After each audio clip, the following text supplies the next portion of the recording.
So hello everyone, in this lecture we will be discussing about Swaraj. So Gandhi ji borrowed this term Swaraj from Vedas. So Gandhi ji ने basically ये जो term है ना स्वराज का, ये वेदास से बोरो करा है. So Gandhi's concept of Swaraj is defined as a model code of conduct which points out to men the path of their duty, the path of control over desires, and the path of mastery over their minds and passions. तो गांधी जी का जो concept है स्वराज का, ये एक model code of conduct है जो point out करता है मेन को, शो करता है उनका path of duty, path of control over desires and path of mastery over their minds and passions. So it implied an elevation of personal and moral being to limit indulgences and sees happiness as largely as a mental construct. तो स्वराज क्या है, एक elevation है. किसका? Elevation of a personal moral being to limit indulgences and sees happiness as largely as mental construct. To achieve this state of Swaraj one has to live a life of simplicity. So अगर हम चाहते हैं to achieve this state of Swaraj, one has to live a life of simplicity and should not have greed for wealth and power. तो हमें स्वराज अगर attain करना है तो हमें सिंप्लिसिटी की लाइफ जीनी पड़ेगी और हमें कोई लालच नहीं होना चाहिए, वेल्थ का, पावर का भी लालच नहीं चाहिए हमें, no greed. So for Gandhi, high mental intellect is not possible unless one stops running after material life. तो गांधी जी के हिसाब से जो हाई मेंटल इंटेलेक्ट है, हाई मेंटल इंटेलेक्ट, ये तब तक पॉसिबल नहीं है जब तक हम लोग मटेरियल लाइफ के पीछे भागना बंद ना कर दें. So basically Gandhi ji wanted to create a world where individual followed agriculture labour. तो बेसिकली वो चाहते हैं कि basically he wanted to create a world where individual followed agriculture labour under a sustainable village ecosystem. वो एक ऐसा वर्ल्ड क्रिएट करना चाहते हैं जहाँ हर एक इंडिविजुअल फॉलो करे एग्रीकल्चर लेबर को under a sustainable village ecosystem और इंडिपेंडेंटली रहे.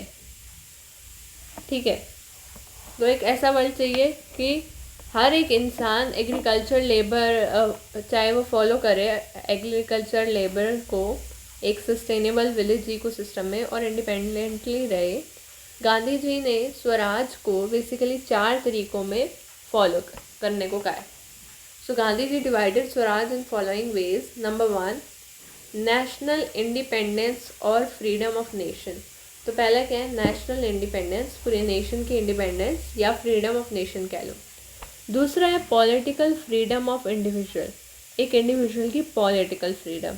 तीसरा economic freedom of the individual, किसकी? इकोनॉमिक फ्रीडम चाहिए इंडिविजुअल की. And lastly spiritual freedom of individual और self rule. So Mahatma Gandhi's concept of Swaraj. तो महात्मा गांधी का जो कॉन्सेप्ट है स्वराज का, वो कंफर्म करता है, क्या कंफर्म करता है? So Mahatma Gandhi's concept of Swaraj confirms his firm commitment to moral individualism. So Gandhi ji का कॉन्सेप्ट जो है स्वराज का, that confirms his firm commitment to moral individualism. The term Swaraj literally means self-rule, self-government, self-determination or independence. So this term became popular during India's struggle for independence from the British colonial rule. Okay? So I hope आपको समझ आ रहा है कि महात्मा गांधी जी का जो concept है स्वराज का, वो एक कमिटमेंट देता है मॉरल इंडिविजुअलिज्म की. So the term Swaraj literally means self-rule, self government, self determination और इंडिपेंडेंस। सो ये टर्म जो है पॉपुलर हुआ इंडिया के जो स्ट्रगल है इंडिपेंडेंस का from British colonial rule. Now talking about Gandhi's concept of swaraj and independence. So Gandhi ji argued that, अब हम बात करेंगे गांधी जी का जो कॉन्सेप्ट है स्वराज का और वो कैसे इंडिपेंडेंस से लिंक्ड है। So Gandhi ji argued that Swaraj did not simply mean political independence from the foreign rule. It also implied the idea of cultural and moral independence. If a country is politically independent but culturally dependent on others, so for choosing its course of action, it would be devoid of Swaraj.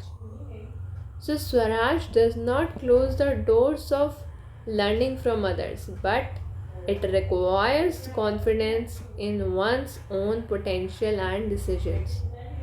Gandhiji thought of Swaraj as a system in which all masses will have a natural affinity with their country and they will ready to collaborate in the task of nation building. So Swaraj or self-government rules, जो स्वराज है और जो self government है वो क्या करता है, rules out करता है people's dependence on government. So thus Gandhi ji writes in Young India in 1925, क्या गांधी जी ने लिखा, ध्यान से पढ़िए। Self government means continuous effort to be independent of government control. Self government मतलब कंटिन्यूअस, लगातार कोशिश इंडिपेंडेंट होने की गवर्नमेंट के कंट्रोल से, whether it is foreign government और whether it is national. Swaraj government will be a sorry affair if people look up to it for the regulation of every detail of life. So ये तब sorry affair होगा अगर people इसे lookup करेंगे हर एक detail of life के लिए regulate करने के लिए। Okay, now let's talk about Gandhi's concept of Swaraj and democracy, or you can say political dimension of Swaraj. So Swaraj has much wider meaning than political freedom. तो स्वराज का बहुत ही गहरा मतलब है पॉलिटिकल फ्रीडम से ज़्यादा। Political self government is no better than individual self-government or self-rule. Ideally, no government, but on the practical grounds, settle for limited constitutional government. So, Swaraj rejects Western liberal democracy as a superficial democracy.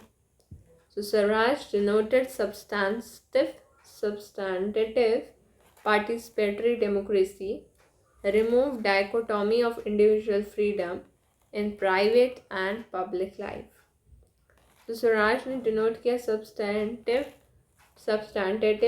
participatory democracy and remove किया dichotomy of individual freedom in private and public life.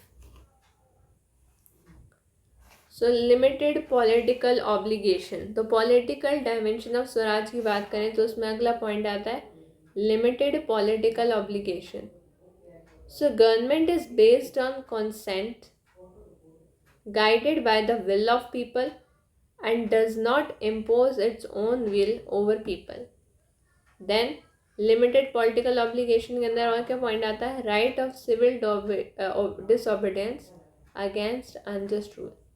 Third point, satyagraha as a method of political action. Then much less dependence of people on government. And lastly, people have the right to check abuse of authority. So Swaraj will come not by acquisition of authority by a few, but by acquisition of capacity by all to resist authority when it is abused. तो स्वराज ऐसे नहीं आएगा, Swaraj will come not by acquisition of authority by a few, but by acquisition of capacity by all to resist authority when it is abused.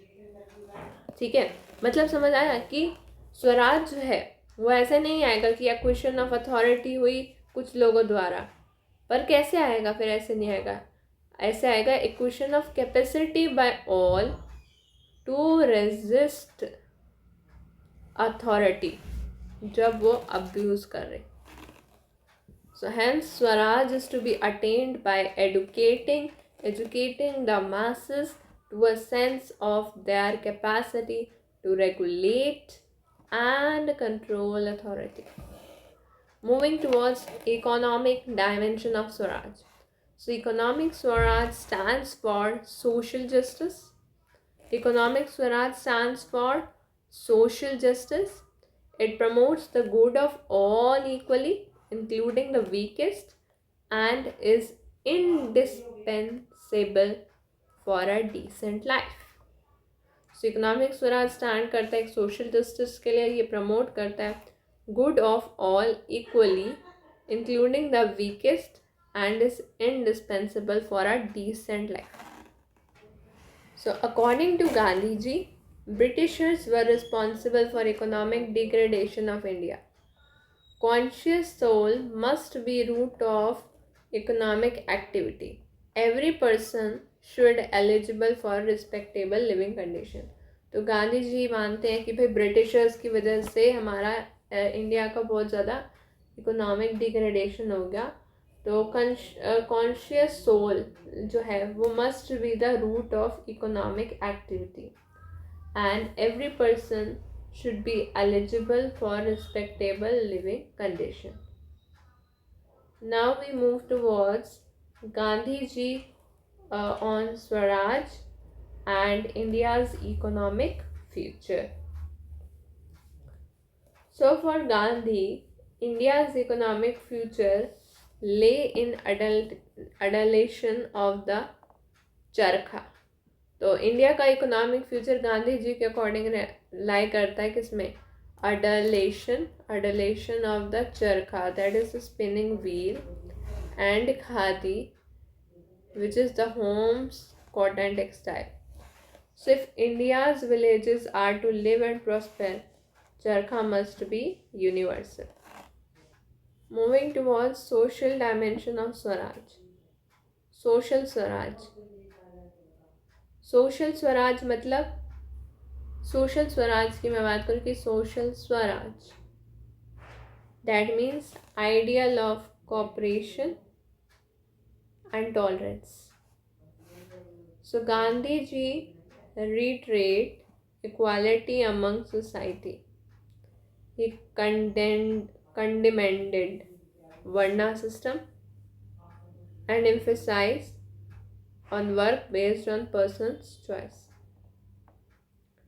फिर अगर हम social dimension में बात करें एम्पावरमेंट ऑफ विमेन की, तो गांधी जी वो स्ट्रांगली कंडेमेंडेड, मतलब अगेंस्ट. गांधी जी वर्ना सिस्टम के भी अगेंस्ट थे, गांधी जी डोमेस्टिक वायलेंस के अगेंस्ट थे, उन्होंने विमेन के एजुकेशन को सपोर्ट किया, वो अगेंस्ट थे जेंडर डिस्क्रिमिनेशन के. Then we talk about religious tolerance की हम बात करें. So every person should have right to choose religion and believe and read religious books, respect others' religion. So the ultimate goal of every religion is humanity and salvation. So जो ultimate goal है हर religion का वो humanity and salvation है. Then if we talk about secular state, तो गांधी जी consider religion a link between human and God. So religion did not require any mediator. Religion को कोई mediator की आवश्यकता नहीं है. रिलीजन एक ऐसी ट्री है, religion is one tree with many branches. As branches you may say religions are as many, but as a tree religion is only once. Gandhi ji ने कहना. Talking about ethical spiritual Swaraj. So Gandhiji believed that as a human beings, men can never reach the performance of divine virtues. Still, they should strive with all their strength to follow virtues of truth, love and non-violence, tolerance, fearlessness charity and service to mankind. So Gandhi ji का ये कहना है कि मानना है कि human beings जो हैं और यानी मैन जो हैं वो कभी भी ना एक डिवाइन वर्च्यू के लेवल पे परफॉर्म नहीं कर सकते. Still they should strive with their all strength to follow the virtues of truth, सच्चाई, लव, प्यार, नॉन वायलेंस, अहिंसा, टॉलरेंस, किसी चीज़ को सहने की क्षमता, फियरलेसनेस यानी कि डर से एकदम मुक्त, निर्भय, चैरिटी दान करना, सर्विस टू मैनकाइंड लोगों की जनहित में जारी, जनहित कल्याण. सो ओवरऑल हम अगर स्वराज का ऑब्जेक्टिव डिस्कस करें, पहले अगर गांधी जी के कॉन्सेप्ट से देखें तो गांधी जी के अकॉर्डिंग स्वराज जो है वो inner freedom, Swaraj is inner freedom, each individual capacity to analyse your self, freedom about liberation, soul force, positive liberty. Positive liberty यानी you enable your self good without any restraint. So Swaraj is not obeying unjust laws. His conviction is that he is right and we should not follow British exploitation. ऐसा गांधी जी कहते थे, अभी तक हमने पढ़ा. So soul force is the most dangerous thing as it compels the opponent to think about you. Whereas brute force has a limitation.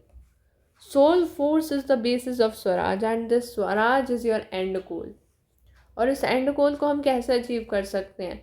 Soul force से, सत्याग्रह से, truth से, नॉन वायलेंस से, इनर फ्रीडम से, पॉजिटिव लिबर्टी से, liberalisation से. तो spiritual freedom जो है हमारी प्रायोरिटी पे होना चाहिए rather than political and economic freedom. So political और इकोनॉमिक फ्रीडम की बजाय हमारा क्या होना चाहिए? स्पिरिचुअल फ्रीडम प्रायोरिटी होना चाहिए. ठीक है, और हमें ब्रूट फोर्स नहीं फॉलो करना चाहिए. And if you think that Swaraj is getting political freedom, still someone may be ruling you. So human potential is unbound and we across our life, we tend to know our life. And when you start reflecting your life, what is good and what is bad for you, this is what is Swaraj. जब आपको पता चल जाता है कि आपके लिए क्या सही है क्या गलत है, वही स्वराज है. So what you need to happy, अगर आप हैप्पी लाइफ जीना चाहते हो तो स्पिरिचुअल डायमेंशन फॉलो करो, ऑनेस्टी फॉलो करो. एंड ये जो वैल्यूज़ है ना, values like honesty do not come from passive resistance. Gandhi ji focuses on individual who will focus on Swaraj and people will themselves get rid of British civilisation. So Gandhi ji उसी individual पे focus करते हैं जो स्वराज पे फोकस करता है और automatically people get rid of British civilisation.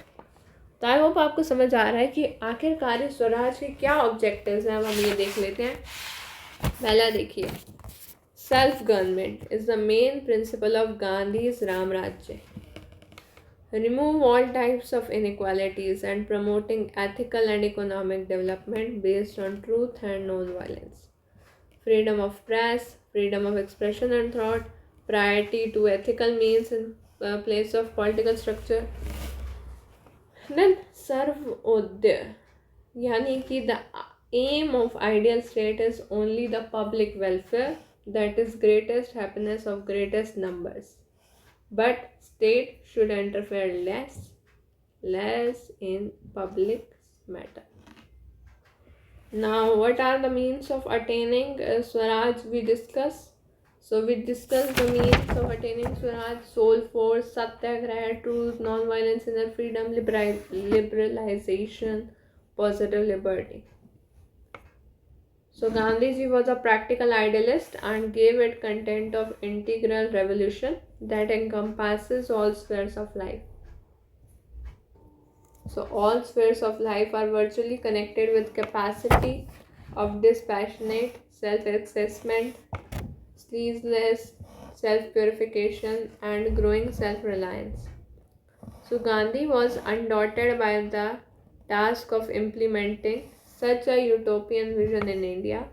He believed that by transforming enough individuals and communities, society at large would change.